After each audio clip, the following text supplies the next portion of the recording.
Two poor twin girls fix a rich CEO's private jet, but the moment they say their dad's name, the man turns pale, shaken, because that name it belonged to someone he thought was long dead. What these girls don't know is they just uncovered a secret that could destroy everything. Stay with this story. It's about to get real.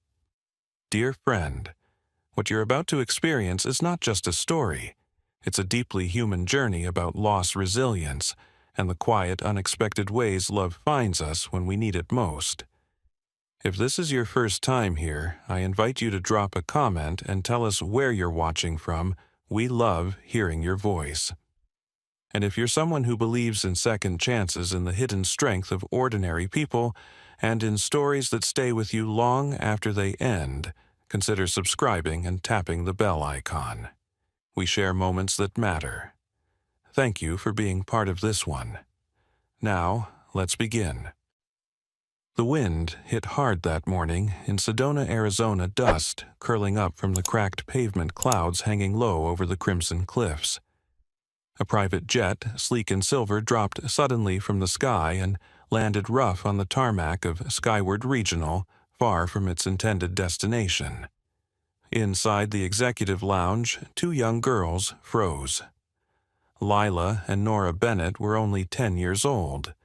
They wore mismatched jackets over grease-streaked overalls and shared a single backpack stuffed with spiral notebooks and half-eaten peanut butter crackers. They didn't belong at a private airstrip where millionaires landed on a whim. But they weren't here by choice. Their grandmother, Miss Evelyn, cleaned this place. And today, with no school and no sitter, she had no choice but to bring them along. So the twins sat quietly in the maintenance lounge, pencil tapping and pretending to do math homework. But their real focus always was machines. When the jet landed off schedule and the tower buzzed with urgency, Lila nudged Nora. "Something's wrong with that bird," she whispered. Landing gear dragged, nose tilted. Nora nodded. "Bet it's a signal sync issue." Their grandmother, pushing a mop outside, glanced in with her usual warning look, "Don't you dare." But they were their father's daughters. And that meant curiosity always won. Inside the hangar, chaos unfolded. The crew surrounded the Falcon 7X, murmuring about diagnostics. The man who stepped out of the plane wore a tailored Navy suit and a face carved in steel. Asher Langston, CEO of Helix Tech, the kind of man who didn't wait for permission and never heard the word no. He barked questions at the crew. "This error doesn't make sense. Redo the scans." Again. Meanwhile, Nora slipped closer to the office window where the system logs flickered. Error code 321 Delta. Lila gasped softly. "That's it," she whispered. "Dad wrote about that. It's the same failure from his Nightwing project." They pulled out a notebook old and cracked the pages covered in faded ink diagrams. It had once belonged to Captain Elijah Bennett, their father. Before the crash. Before the silence. Before the military telegram that changed everything. In that little notebook were hundreds of pages on stabilizers, firmware conflicts, override commands. Nora flipped to page 29. Dual signal, override failure. Cross-channel misfire. Exactly what was flashing on the jet's console. They didn't want to touch anything. They knew better. But when the crew stepped away for lunch and left the diagnostic screen running, the twins did the only thing they could. They wrote down the override sequence and a firmware patch Elijah had scribbled years ago. Nora tore the page out and handed it, shaking, to the chief technician. He laughed at first. Kids playing airplane cute. But then Langston walked over. He didn't laugh. He snatched the paper. He read the sequence. And then he saw it. In the corner of the diagram was a name, a signature, a name he hadn't heard in nearly a decade, one that had haunted him more than he'd ever admit. Captain Elijah Bennett. Langston's face drained of color.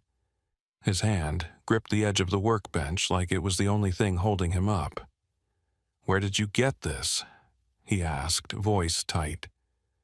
Lila, unsure if she'd done something wrong, stood straighter. "Our dad wrote it. He taught us." Langston stared at them. "Who's your father?" "Elijah Bennett," Nora said. The hangar fell silent. Even the beeping stopped. Langston looked like he'd seen a ghost, because in a way he had. He turned away fast, like he couldn't breathe. He muttered something under his breath, something the girls didn't catch but Miss Evelyn did. She had just walked in, holding her mop like a shield. Her face went hard when she saw Langston. "You," she whispered. Langston blinked.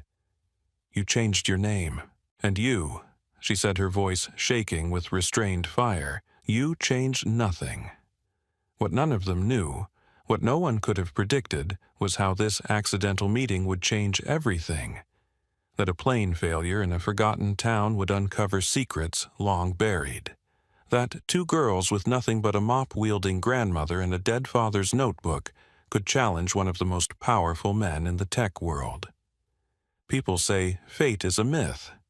That things just happen. But sometimes fate lands like a broken jet in a red rock canyon with fire in its belly and a message hidden in the smoke. That day, Asher Langston didn't just see two poor girls.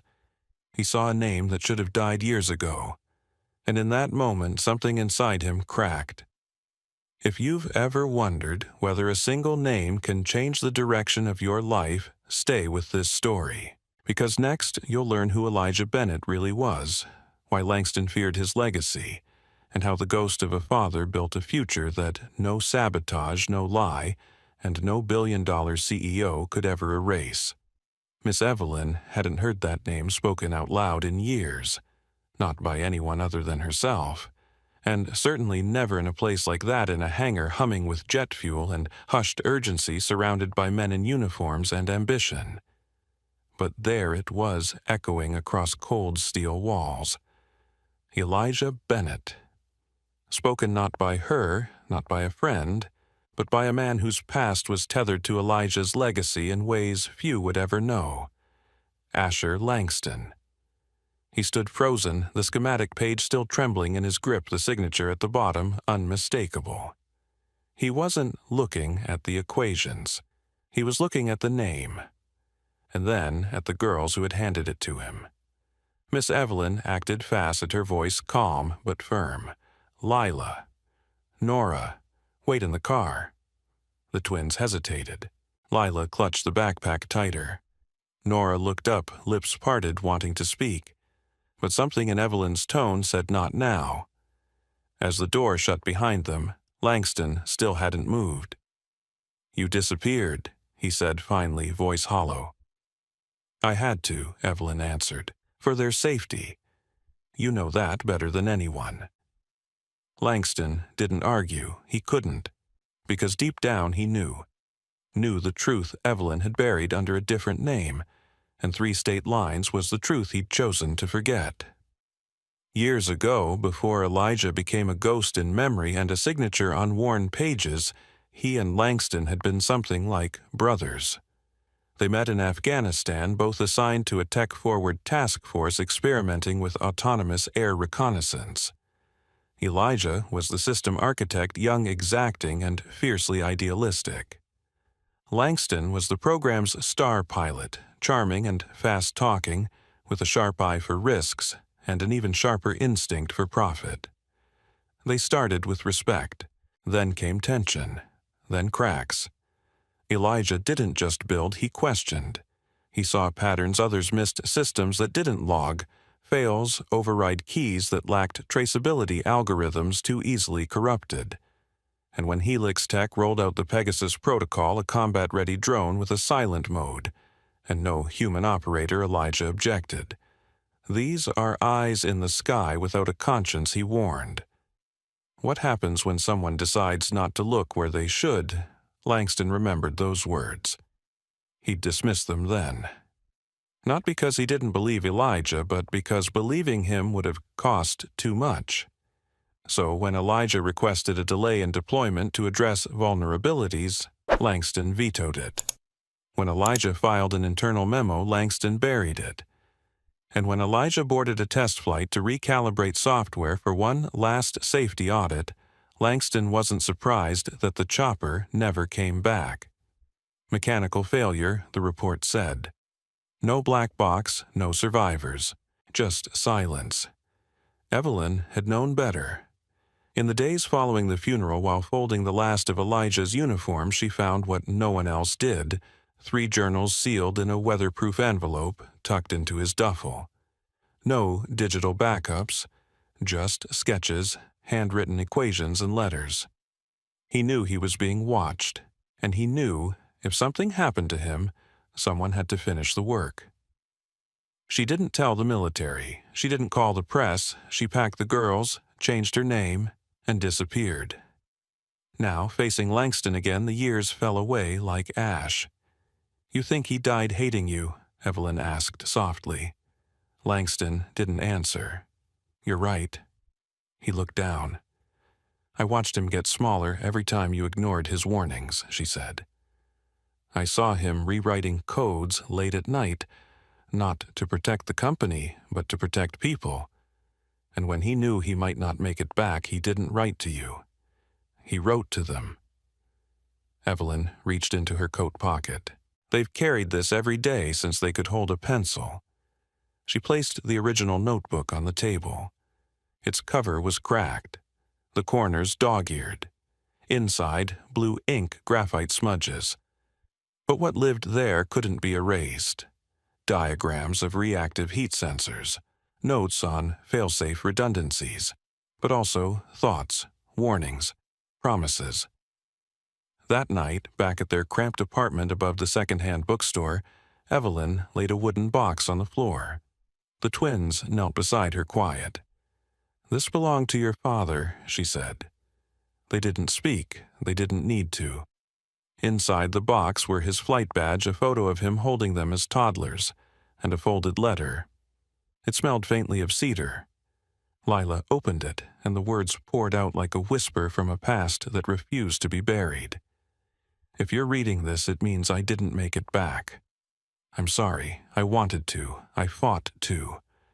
But the fight is still here, and now it's yours. There are powers that prefer silence to truth, profit to protection. They'll use your brilliance if you let them. But don't. Use it for good. Use it for those without a voice. And forgive when you can, not for them, for you." When Nora reached the last line, her hand shook. She passed it to Evelyn. Then she curled up beside her sister, silent tears soaking the knee of Lila's jeans. Evelyn wiped her cheek with the back of her hand. She'd waited years for this moment and feared it too. But now it was here, and something else rose in her. Not grief, not even anger. Pride. Because these girls, her girls, weren't just echoes of Elijah. They were better. They had his mind, yes, his morals too. But also her quiet defiance, her strength. And they had each other. That night, while the twins slept beneath the map of stars Elijah had painted on their ceiling when they were 5, Evelyn stayed awake. She stared at the box. Langston had seen the past rise in their faces. But the future? It was still unwritten. And maybe it was time the world saw what the daughters of a ghost could do. 3 days after the encounter at the hangar, a black SUV pulled up outside the Bennetts' modest apartment above the bookshop. Miss Evelyn didn't open the door at first. She watched from the second-story window as Asher Langston stepped out, holding nothing but a manila envelope and a weariness in his shoulders she hadn't seen before. He didn't come with lawyers, no entourage, just himself. That alone made her curious enough to let him in. They sat at the kitchen table. Lila and Nora stood near the hallway, not exactly eavesdropping, but not exactly not. Langston slid the envelope across the table. "I want to offer them a place at Ascend STEM Academy, full scholarship, boarding, resources, mentorships, whatever they need." Evelyn didn't touch the envelope. Why now? He paused. Because I owe Elijah, and because what I saw that day, your girls have something rare, something powerful. It would be a crime to let it go to waste. Evelyn narrowed her eyes, or a convenience to keep it close. Langston didn't argue, maybe both. She respected the honesty even if it unsettled her. That evening, the envelope sat unopened on the dining table as the girls did their homework beside it. The letter inside promised more than education. It promised access to Helix Tech's internal lab's summer internships, even options for long-term research funding. But Evelyn didn't sleep. She sat on the porch in her robe and called someone she hadn't spoken to in nearly a decade, Marla Reyes. Marla had once been the head of legal ethics at Helix Tech before she walked away, before she leaked her resignation letter to the press condemning the company's silence over Elijah's death and the weaponization of his prototypes. She disappeared after that, reinvented herself as a private legal consultant for whistleblowers and marginalized engineers. I thought you'd never call, Marla said. I thought I wouldn't need to, Evelyn replied. But the past is knocking again. Marla flew in from Chicago the next day. She brought with her a file. Inside was a draft Elijah had left with her weeks before his last flight, a software stabilization protocol for autonomous aerial guidance. It was signed in pen, the handwriting unmistakable. It was also nearly identical to the protocol currently installed in the Falcon 7X that Lila and Nora had patched. Helix Tech integrated it, Marla said. They rebranded it, removed his name. But the logic tree is identical. Evelyn stared at the diagram. So what does this mean? It means your girls are the heirs to a technology that's already making Helix Tech millions, and they have no rights, no voice, unless you negotiate. Lila and Nora didn't quite understand the legal side of things, but they understood the weight in their grandmother's voice that night. And they understood when Evelyn looked them in the eye and said, "No one gets to use your minds without your permission. Not again." So they went to Denver. At Helix Tech's glass headquarters, Evelyn walked into the boardroom with the girls on either side and Marla flanking her left. Langston waited with his team composed and cold, but something flickered in his eyes when the twins walked in. Regret, maybe, or respect. Evelyn didn't waste time. She didn't yell. She didn't plead. She simply said, "We will not sign anything that gives you unlimited access to their work without transparency and oversight." Langston nodded slowly. "What do you want? Full civilian oversight on all applications of their contributions. No exclusive military partnerships. An independent ethics board that includes educational voices. Annual audits by a third party, and their names on everything." There was a pause. His lawyers looked shocked. One of them scoffed. But Langston looked at the twins, Lila's steady gaze, Nora's quiet fire, and he remembered the man he'd once admired more than anyone else, the man who had tried to warn him. "We agree," he said. Marla added one last clause, "and if any of this is broken, all rights revert to the Bennett estate." Retroactively, Langston signed.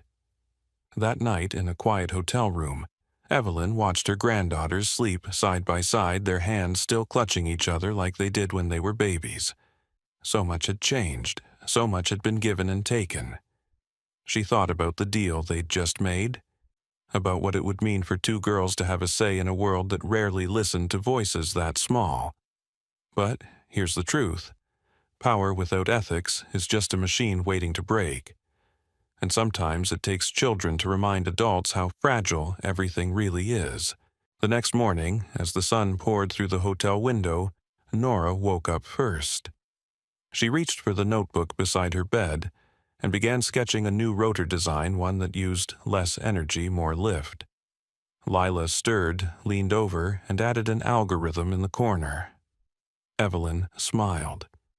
They hadn't changed. Only now the world would have to keep up. Winter came early that year to Denver. Snow dusted the sidewalks outside Ascend STEM Academy, where Lila and Nora Bennett now spent their weekdays surrounded by circuitry drones and mentors who spoke their language. The girls had grown into their roles quickly, not just as students, but as prodigies. Still humble, still soft-spoken, but unmistakably brilliant. Their names appeared beside whiteboard formulas. Their suggestions reshaped entire modules. But brilliance often attracts shadows.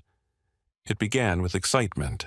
The Sky Guardian project was Ascend's flagship program, a civilian drone designed for emergency response in areas inaccessible by road. Based in part on Captain Elijah Bennett's legacy coding, it was capable of delivering medical supplies, relaying real-time imagery, and adjusting flight paths autonomously during storms. It was everything Elijah once dreamed of technology, not for war, but for rescue. Lila and Nora had spent weeks refining its emergency override protocol. One of their designs even shortened the response time during signal blackout by 6 seconds a lifetime in crisis scenarios. Their work was set to be featured in an upcoming live demonstration for donors, media, and regulators. It was supposed to be their moment, their father's legacy finally visible in daylight. But 2 nights before the event, Nora couldn't sleep. Something was wrong. She'd gone back to triple-check the override log after noticing a hiccup in the test data, a half-second lag barely noticeable, but persistent. Lila thought it was just a processor issue, but Nora felt it in her chest the same way she always did when something important didn't line up. She stayed up tracing lines of code comparing backups until she found it a ghost signature, an invisible patch embedded into the firmware, one that rerouted control during a specific trigger. Not a crash, a redirection, as if someone had planted a trap. She told Lila, who pulled the records from the test server. The patch wasn't part of their update. It wasn't part of any update they could trace. Someone had modified the Sky Guardian. By morning, they had evidence, a data trail showing that a login from inside Helix Tech had accessed the core code and altered it without timestamp verification. The access key belonged to Helena Crest. Helena, Helix Tech's chief operating officer, had always been polite, smooth, supportive even. But there were moments like when she insisted the twins avoid certain modules, or when she redirected reporters' questions that felt rehearsed, artificial, and now undeniable. Evelyn didn't want to believe it, but why sabotage their work? Marla answered blunt as ever, control.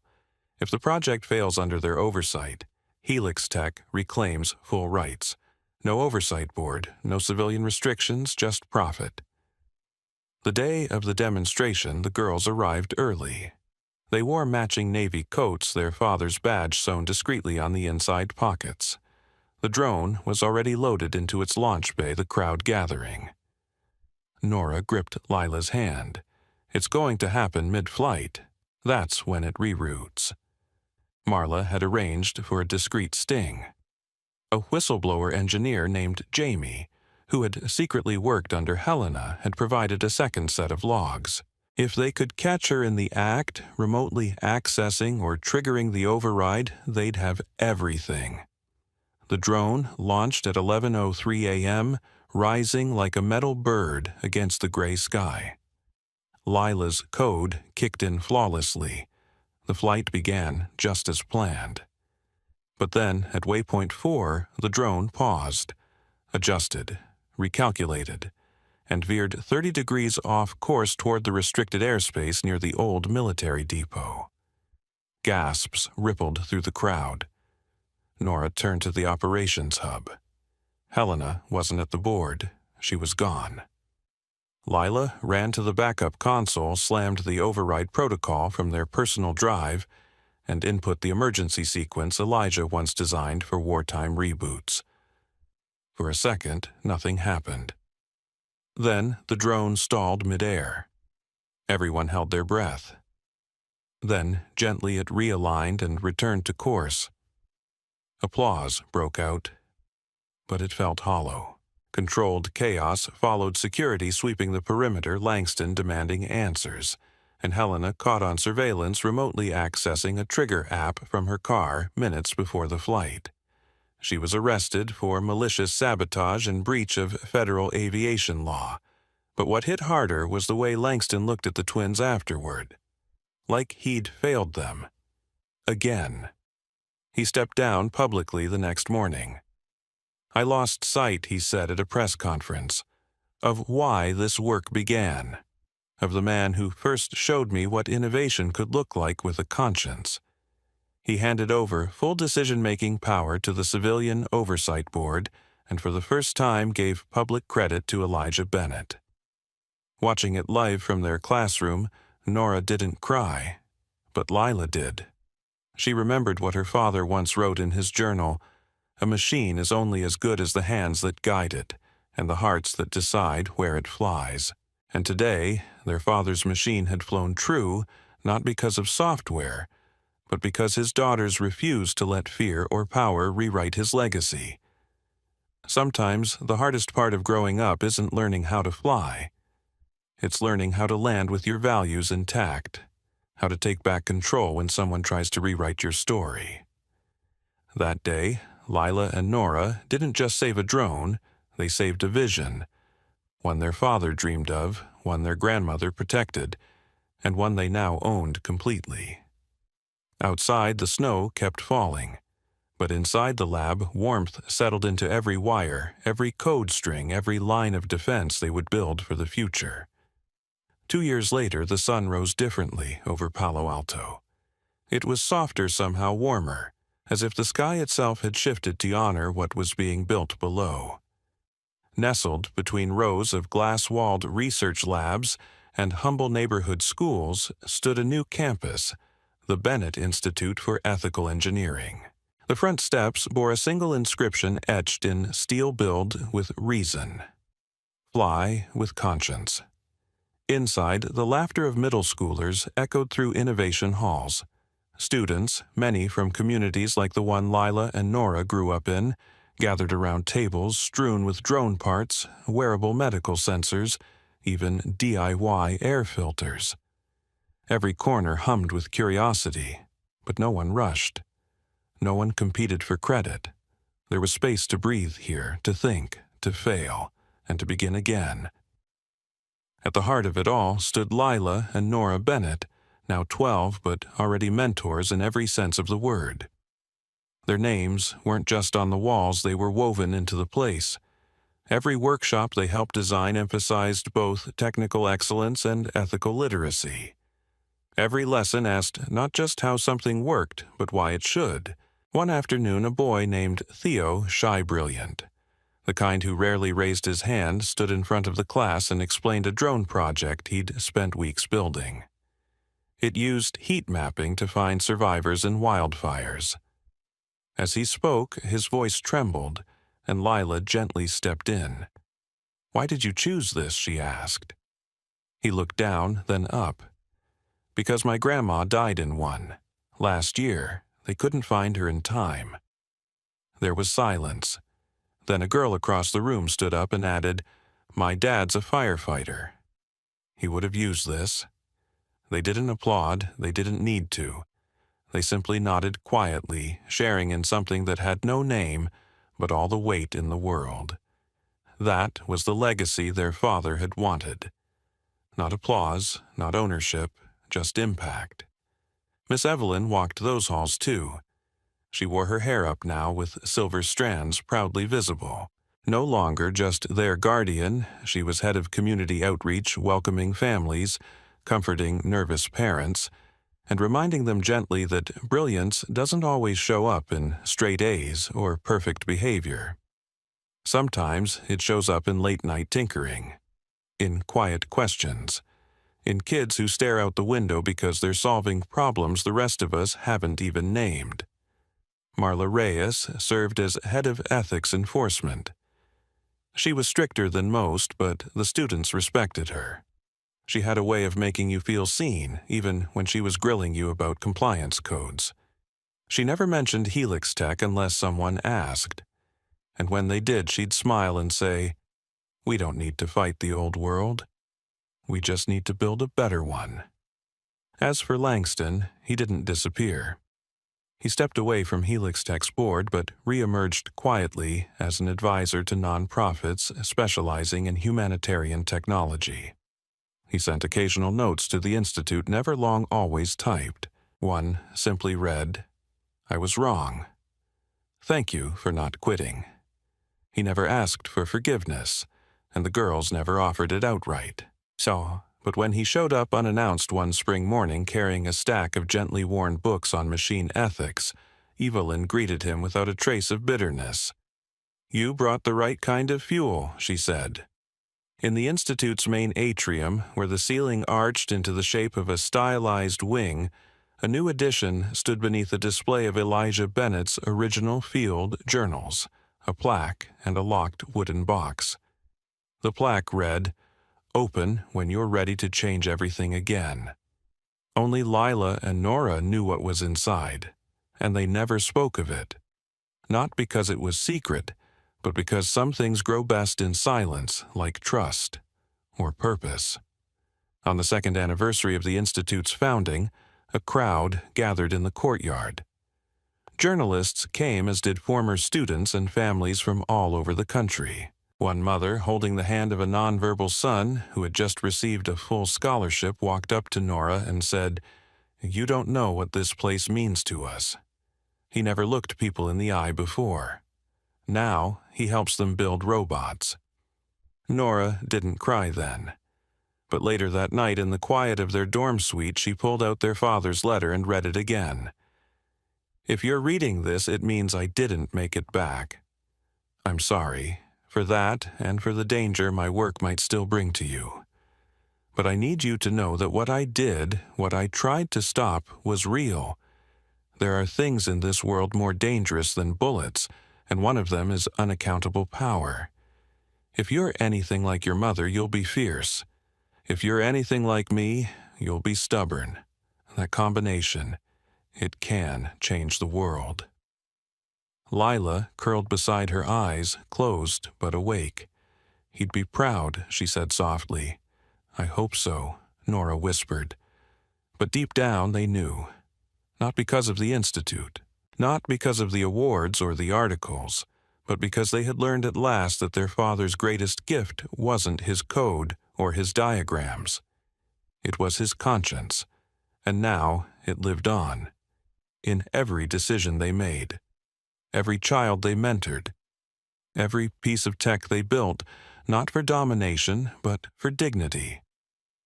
If you had stood in that courtyard on that sunlit afternoon in Palo Alto, you might have expected noise, celebration, fanfare speeches. But instead, you'd hear wind moving gently through the trees. You'd hear laughter, soft and sincere. You'd hear the future unfolding, not in a shout, but in a whisper. Because sometimes the greatest legacies aren't announced, they're carried. And sometimes the smallest hands still hold the power to lift the world. In a world where the rich and powerful often stand unreachable, where technology too often serves profit before people, it took two young girls with a broken past and a handwritten notebook to remind everyone what really matters. Lila and Nora Bennett never asked for the spotlight. They weren't born into privilege. They didn't seek revenge or fame. What they sought quietly, persistently, was clarity, truth, and a way to carry forward the legacy of a father they barely remembered but never stopped loving. Their story began with a damaged plane and a CEO whose empire sat atop a secret he could no longer bury. A chance encounter at a dusty airstrip in Sedona turned into a revelation, not just for Asher Langston, but for the world watching. It brought a name back from the dead Captain Elijah Bennett, and with it a reckoning that could no longer be postponed. Piece by piece, the girls unearthed the life their father left behind, a man who dared to speak up against the misuse of power, who saw technology not as a weapon, but as a means to heal and protect. His warnings were ignored, his name was erased. But through his daughters, his resilience, his ethics, his brilliance, his vision survived. The journey wasn't smooth, it wasn't linear. They faced disbelief, betrayal, and even sabotage. But they never lost themselves. Instead, they insisted, softly but firmly, on doing things the right way. On making space at the table not just for themselves, but for others like them, the overlooked, the underestimated, the unheard. And through it all, their grandmother, Miss Evelyn, stood like a lighthouse weathered by time, steady in storm. She gave them not only shelter but values. She reminded them, and all of us, that doing what's right often requires stepping into places you'd rather avoid, facing people you'd rather forget, and standing your ground when silence would be so much easier. From Ascend Academy to the boardrooms of Helix Tech and finally to the creation of the Bennett Institute for Ethical Engineering.